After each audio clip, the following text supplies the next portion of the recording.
A primeira grande proposta do ministro da Justiça e Segurança Pública, Sérgio Moro, foi um pacote de ações contra o crime organizado e violento que sugere alterações em 14 leis. Entre as mudanças, Moro estabelece prisão como regra para condenados em segunda instância, punição mais rigorosa para condenados por corrupção e redução ou até isenção de pena de policiais que matarem em serviço. O pacote anticrime, ainda pendente do aval do Congresso, divide especialistas, por isso é tema do Estúdio News de hoje.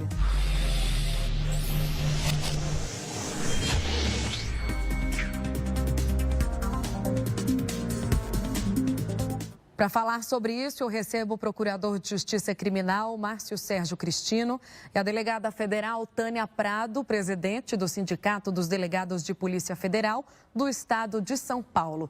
Bem-vindos ao Estúdio News. Eu queria começar essa entrevista, então, tendo uma visão geral do que vocês dois pensam sobre essa proposta anticrime apresentada pelo ministro Sérgio Moro. Bom, inicialmente, essas medidas, elas já haviam sido prometidas desde o primeiro dia, desde a posse do ministro. E ali nós percebemos um texto extenso, mas ao mesmo tempo com conteúdos muito importantes. E que cada item ali tem uma relevância muito grande, principalmente para os operadores do direito. Então, nós percebemos medidas muito sérias para que não haja uma sensação de impunidade, para que os crimes violentos, a criminalidade organizada tenham uma resposta à altura. Mas, além disso, é preciso também avançar, é preciso que haja medidas ali para concretamente se tornar viável a aplicação disso, tanto pela polícia, que é quem primeiro lida ali, tem um contato com o criminoso, para que tenha estrutura, condições para realmente fazer frente àquilo que está sendo colocado naquelas normas. É preciso haver investimentos. E também é preciso preparar os profissionais que vão se formar agora nas faculdades também para lidarem também com essas novas questões que estão sendo colocadas. Há algumas críticas que nós vemos de diversos setores da sociedade, são críticas relevantes também, mas o próprio ministro deixou claro que é possível aperfeiçoar a redação e ele está aberto ali às sugestões. Procurador.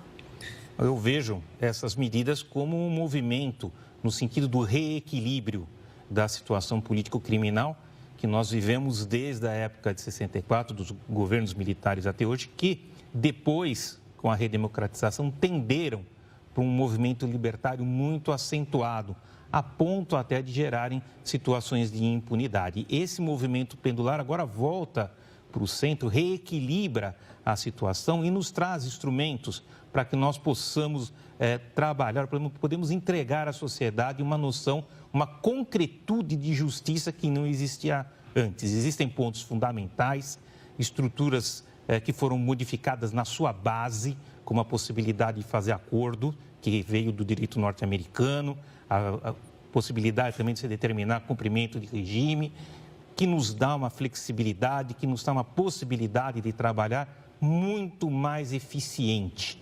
Então, esperamos reduzir a impunidade em um grande grau. Mas também tem alguns pontos que precisam ser revistos e remodelados, especialmente na questão da legítima defesa, na questão especialmente relacionada com a legítima defesa dos policiais em atividade, que precisa ser reconceitualizado. Eu já vou entrar nesse ponto, então, já que o senhor citou, que é um dos pontos mais polêmicos, que é a questão de isenção da culpa do policial, que previne a agressão a si ou a outros, ou que previne agressão ou risco de agressão à vítima mantida reféns. E aí, muita gente fez muito barulho, porque muita gente falou, a gente já mata muito aqui no Brasil, se considerado como... Se a gente fizer uma comparação com países que estão em guerra também, matamos igual ou muito mais. Então, tem um medo generalizado de que isso seja uma carta branca para a polícia matar. O que vocês acham que precisa ser aperfeiçoado para chegar no meio termo em relação a essa questão?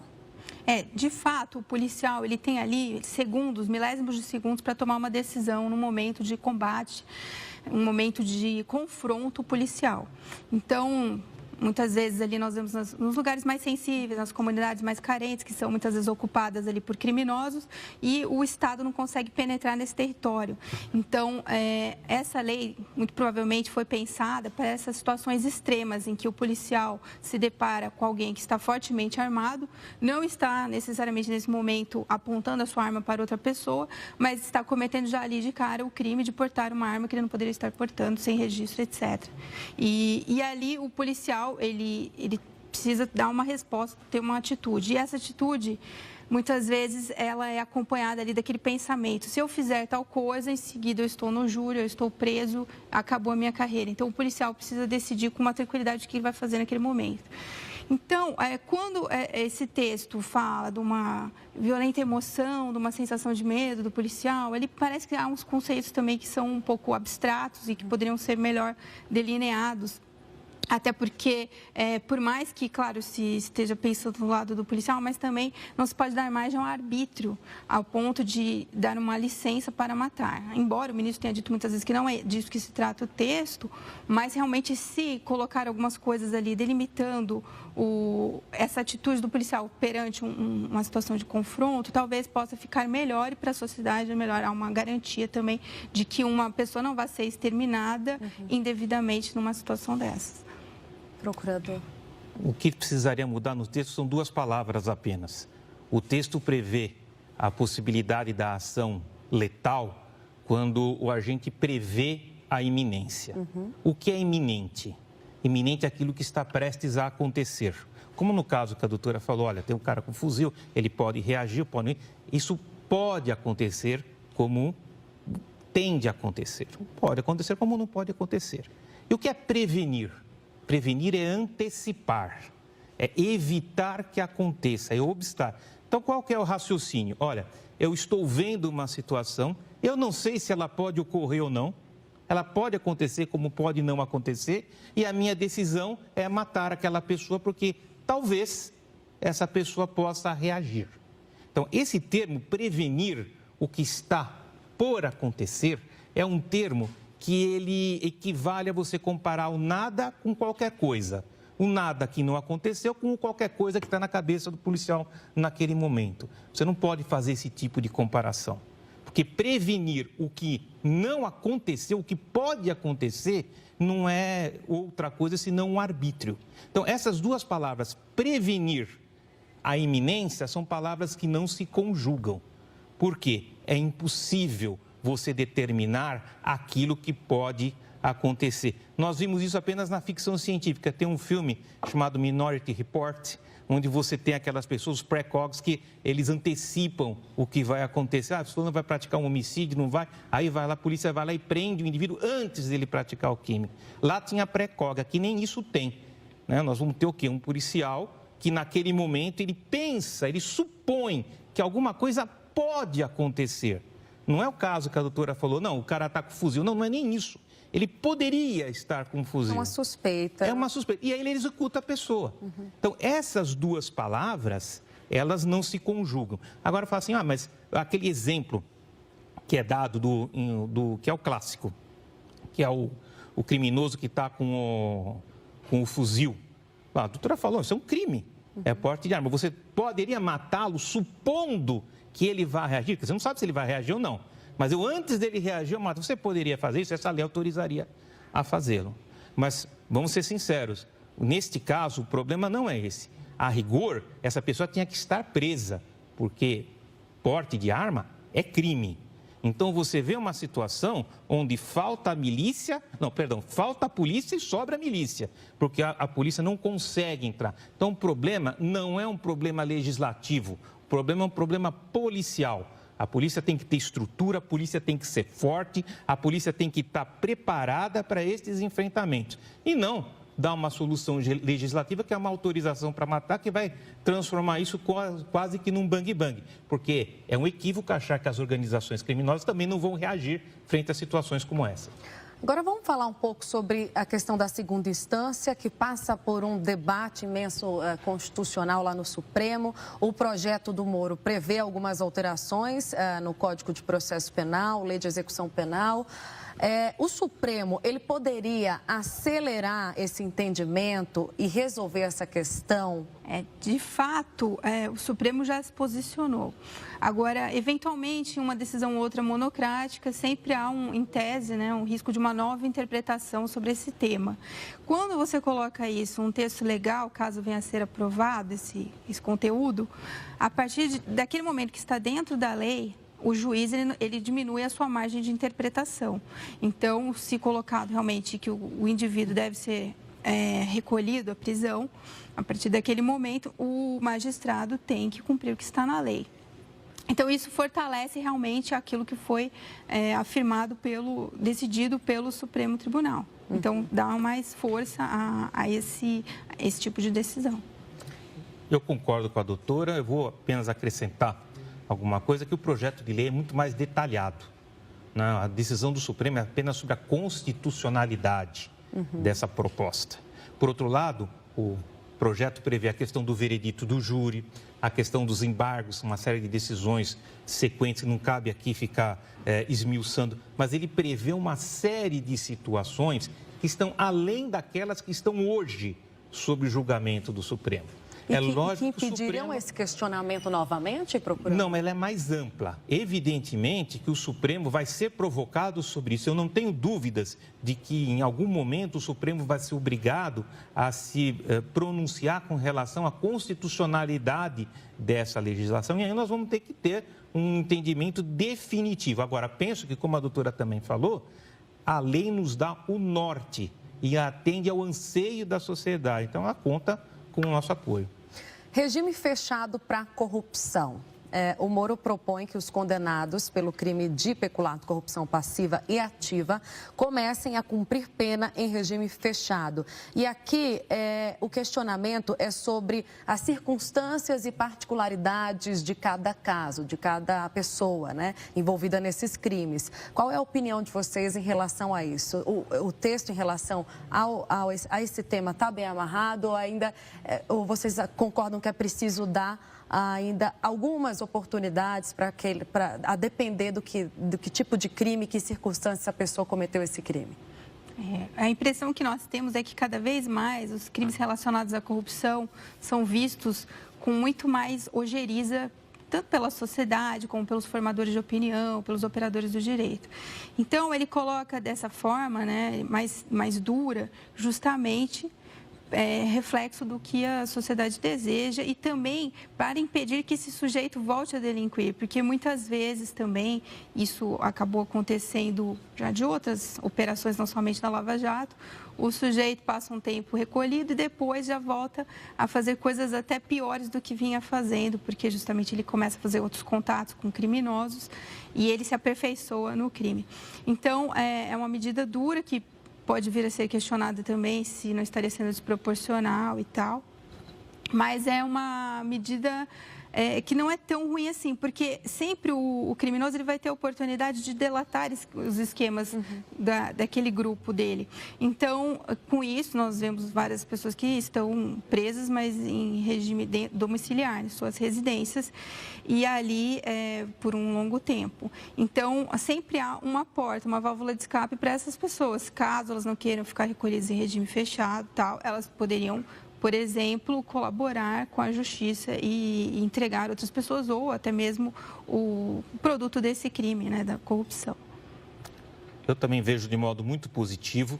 Eu queria ressaltar que no próprio dispositivo que se refere à corrupção, há uma abertura falando na possibilidade de flexibilização nos casos das circunstâncias do artigo 59. Eu vou traduzir. O artigo 59 para circunstâncias judiciais, dependendo da maneira como for, do valor, da condição pessoal do indivíduo. Às vezes pode ser um indivíduo sem nenhum tipo de envolvimento, do valor do bem, ele permite uma flexibilização. Eu já tive particularmente um caso de uma pessoa que fez um peculato, que é um crime contra a administração pública, que tinha roubado um pacote de bolacha. Então, você tem que ter havemos que ter uma certa flexibilidade na aplicação da lei. E esse artigo permite essa flexibilidade. Então, acho que veio em boa hora, é uma previsão equilibrada e, mais uma vez, atende aos anseios da sociedade, embora eu concorde com a doutora. Pode ser que eventualmente seja contestada no Supremo, mas até onde é dado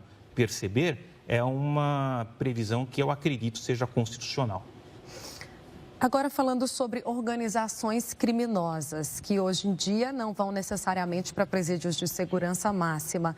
E pela proposta do Sérgio Moro, essas pessoas, quando presas com armas, vão necessariamente começar a cumprir penas em unidades deste tipo.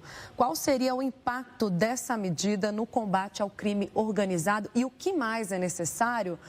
Delegado, eu queria que você especialmente falasse um pouco também da necessidade de investimento também em tecnologia, de combater principalmente o financeiro dessas organizações, que talvez precise ser melhor tratado aqui. De fato, né, quando nós falamos de organizações criminosas, falamos de investigações mais complexas. Então, a própria Lava Jato, ela começou pequenininha ali, com uma equipe mais ou menos 3 pessoas. De repente, nós olhamos hoje como está a Lava Jato, já com quase 60 fases. O que aconteceu durante todo esse tempo? Foram deflagradas várias diligências das operações e tudo. Mas aquilo ali gera um volume muito grande de informação. Então, a Polícia Federal teve que se aperfeiçoar, teve que adquirir ali sistemas, bases de dados, para conseguir fazer em pouco tempo análise de um volume enorme de informação.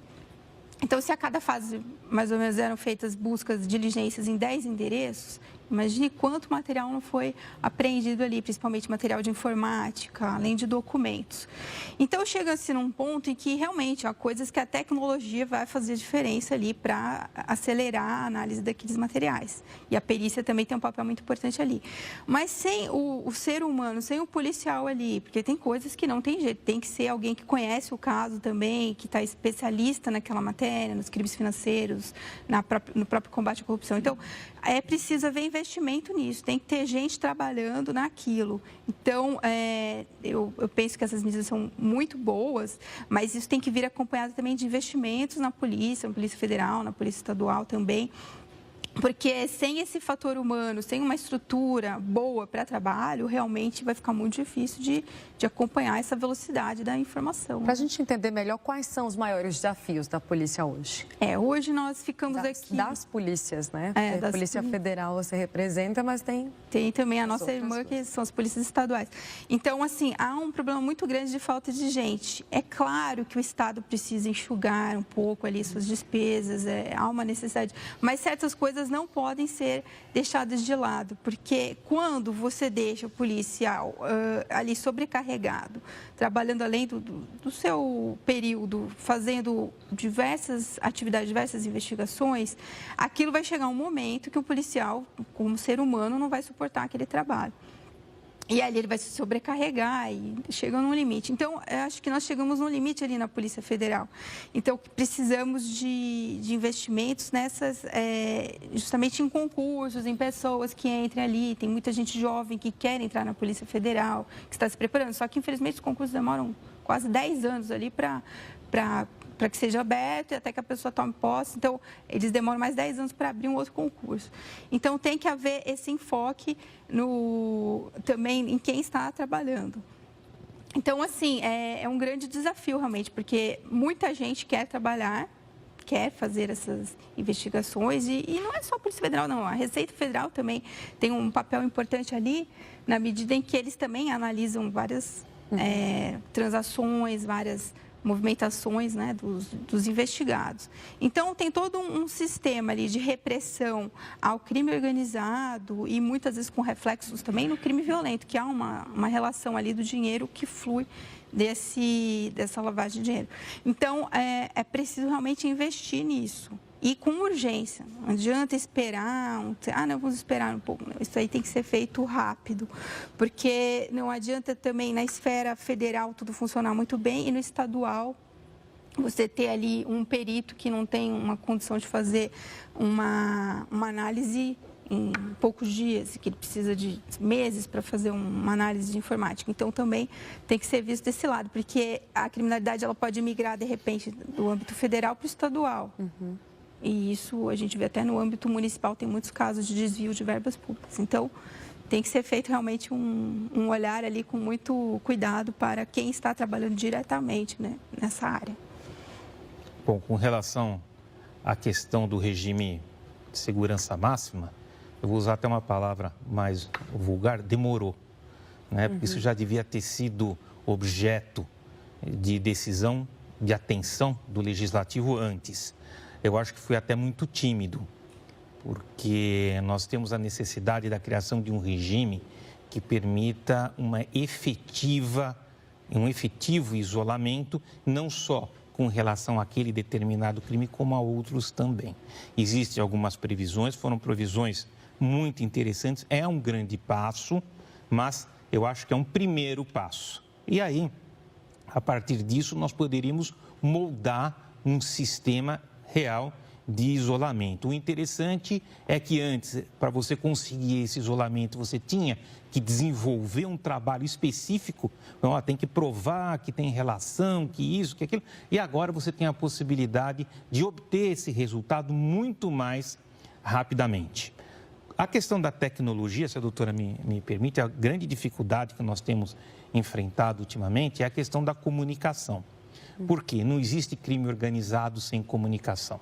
Se você cortar a comunicação do crime organizado, ele deixa de ser organizado e passa a ser autônomo, para não dizer desorganizado, porque você não tem a correlação entre as suas devidas unidades. Qual é o grande problema que nós temos hoje e que acho que cedo ou tarde, isso vai ser talvez mais cedo do que mais tarde, seja solucionado? É a questão da comunicação via WhatsApp, que é o mecanismo que hoje substituiu as antigas ligações telefônicas, cuja interceptação é muito mais dificultosa. Então, nós vivemos sempre aquele momento onde o crime evolui um pouco e a tecnologia policial, a tecnologia de investigação vai na sequência e vai buscar essa diferença. Então, o crime sempre está um pouco à frente, porque está sempre desenvolvendo novas tecnologias. E nós temos tentado sempre chegar à oportunidade. São fases. Então, teve uma fase da interceptação telefônica que não era popularizado, principalmente no início, nas primeiras operações contra o PCC, onde se usava telefone celular, transferência, centrais telefônicas, né? Aí esse sistema se vulgarizou, hoje usam-se outros sistemas e agora o WhatsApp. Eu creio que nós estamos indo etapa por etapa, chegando perto disso, para chegar a um resultado final. Quanto à lavagem de dinheiro e essas demais questões, isso é objeto ainda de uma investigação. Eu não posso ainda dar elementos mais precisos, mas isso é objeto e é atenção, hoje é o foco das polícias do Ministério Público. Tá certo. Vou suspender a nossa conversa bem rapidinho, porque o Estúdio News vai para um rápido intervalo, mas volta em instantes. Você aí de casa, não saia daí.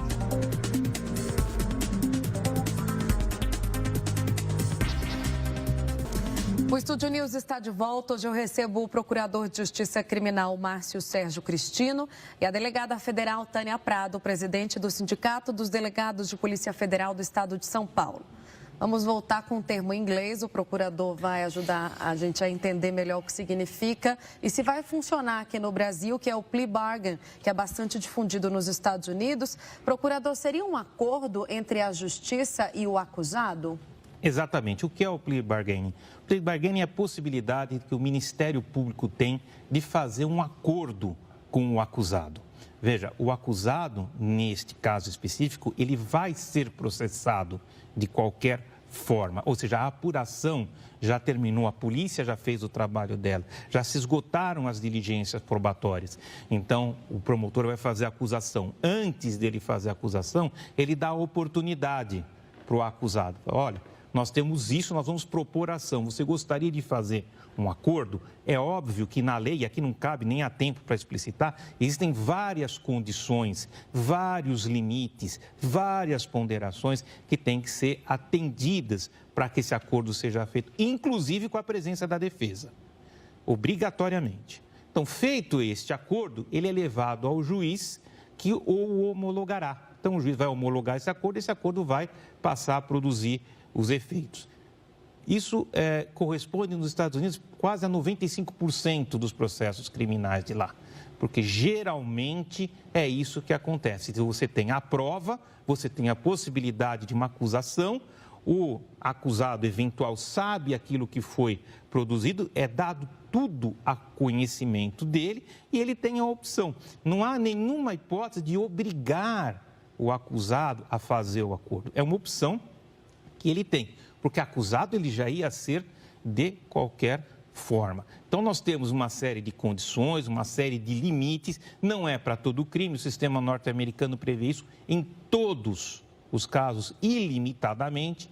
Aqui no Brasil, nós vamos ter algumas limitações previstas na lei, acho que é um passo nesse sentido e é o futuro do processo penal que tem feito sucesso em todos os países do mundo.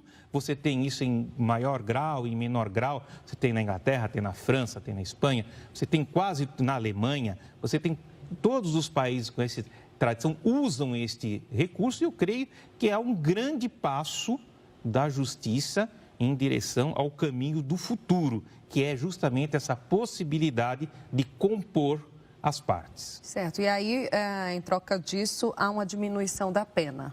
Há uma série de benefícios, diminuição da pena, multas, regime, etc., né? multa, cumprimento em regime domiciliar. As possibilidades, elas são muito grandes e é isso que torna o acordo atrativo. Essa é a grande vantagem de você poder, no acordo, propor coisas que, eventualmente, numa condenação, não poderão ser feitas. Então, mais uma vez, isso é importante frisar, ninguém obriga o acusado a fazer um acordo.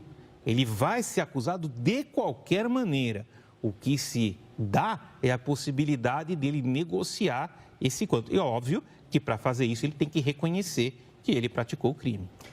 A gente chega ao fim do programa e eu queria que vocês sintetizassem um pouco das expectativas de vocês sobre essas medidas, sobre o que efetivamente vai mudar na prática se esse projeto for aprovado na íntegra. A gente ainda tem que esperar possíveis modificações e também o que faltou, na opinião de vocês, ou o que de repente mais para frente pode ser sugerido num outro pacote, digamos assim.